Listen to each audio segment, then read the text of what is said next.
Just worship Him in your voice. Just tell Him that you are awesome. Tell Him that you are awesome, God. You are so amazing. Worship Him, worship Him, worship Him.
See what the Lord has done.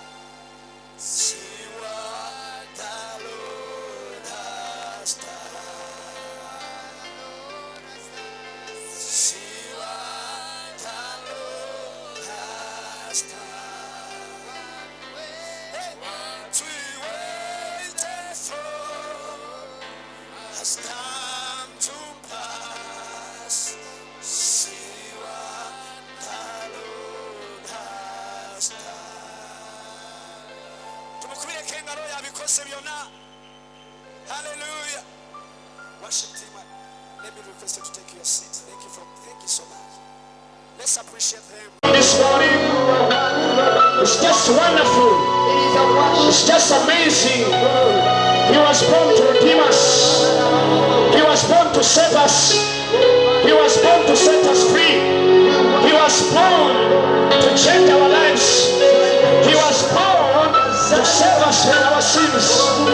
He was born to redeem us from the curse of the law. We worship you this morning, Lord.